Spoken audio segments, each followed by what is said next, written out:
Let's just jump right into some of the Binance FUD because I think that's some of the biggest news of the last couple of days. There's been a lot of people saying, move all of your coins off of Binance, although sometimes I feel like this FUD sort of happens every 3 or 4 months or whatever at this point. But there's a lot of talk about the BNB price going down to a level around 200 or so or below 200. I'm not exactly sure on the exact number, but there's fear of a big liquidation that, they believe CZ has a lot of this BNB tied up as collateral. And if it goes down, reaches this number, there could be a cascading event, maybe similar to the event after FTX because of the size of the position. How much do you know about this, and are you worried about it? So personally, I'm not worried about it. I've been here since 2016, and I've seen so much FUD against Binance. Yeah. And don't get me wrong, they're getting sued by the SEC. The DOJ may drop another charge.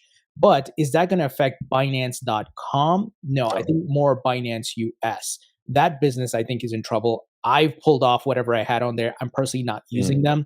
I think it's too risky. But Binance.com is the world's largest crypto exchange. They're operating in some of the largest markets outside the United States. I think they're fine. And what we've seen every time the market pulls back, there's some sort of FUD targeting Binance. And look, there are people who are trying to short it, right? So I think some folks don't understand the dynamics and the narratives that are put out there by short sellers, which is okay. That's part of the market, right? There's narratives that follow the bullish momentum and the bearish. And guess what? As soon as that price drops, the bears are ready. They put out the article, Binance CZ's, this is going to happen to him, right?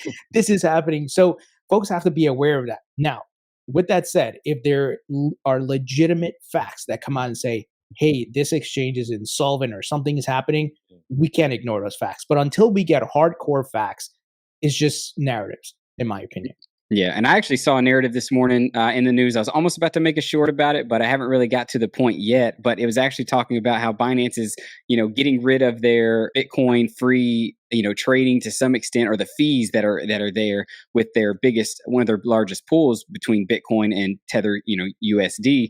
And that obviously is now the FUD that's fueling, like, oh my gosh, is it going to fall? And I feel like you're spot on. It's, there's nothing insolvent looking at, for Binance.com and, and the people using the platform. I know tons of people outside of the US who use Binance every day for, derivative stuff, longing, shorting, spot buying, holding, all that stuff. And they've never had an issue really, like I've seen even with some of these other smaller exchanges, Mexi, Qcoin, and some of these other ones that, they've definitely done some shady things, and you definitely wouldn't want to hold large amounts of money there. But it's true. It's like right when Bitcoin starts to weaken, the Binance FUD comes, and then you get, it's just a cascade effect. Well, we seen last time when the bank runs were happening, Binance survived. So they shown that they have great reserves and that BNB token is strong.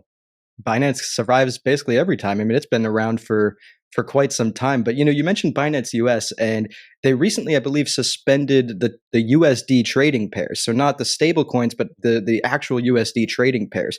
Do you think that's a troubling sign for Binance US from a financial standpoint, or do you think they just did this for regulatory reasons? Oh, I think it's regulatory reasons for sure. And with Operation Choke Point, cutting off those banking rails. And in addition, with the lawsuit, I believe if I'm not mistaken, there was orders for them to do that. But however, just this past week, there was news they were working with MoonPay to help or enable the fiat on-ramp again. We're not sure for which tokens. For what I've seen, it might be Tether, USDT, and then there's a lot of USDT pairs with different cryptocurrencies on Binance US.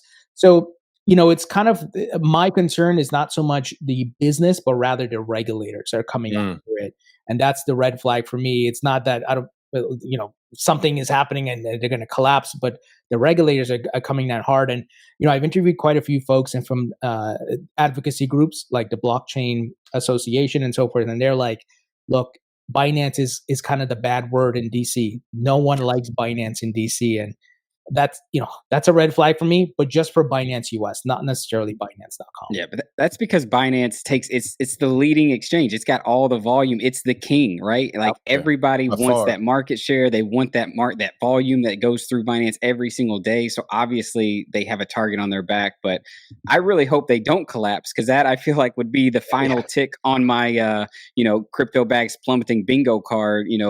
Binance BNB collapsing or something of that nature. And I feel like that or Tether has always been like the dark cloud kind of looming to see, like, oh my gosh, if they collapse, like, is crypto really dead? Yeah, a quick note on that. To your point, those who are at the top of the food chain, the king of the hill, they're going to get attacked from all sides, right? Yep. And I've spoken to some of the guys at Tether as well. Look, don't get me wrong. I think Tether's books were shady and a bit weird years ago. Even some of the founders I interviewed were like, yeah, they didn't do a good job years ago. But that's different from where they're at now. They are even using or holding U.S. treasuries on the balance sheet. So I think they're in a much better spot because of regulatory scrutiny. There's more transparency. They're doing their active attestation, if I'm not mistaken, on a quarterly basis. So, but once again, as soon as the market pulls back, the short sellers put out their narratives, the anti-crypto people put out the narratives, and we've seen it time and time again. Then when the price goes up, they disappear. Funny how that works, right? Yeah. They pack their bags. You just watched a clip from episode 69 of The Next Block.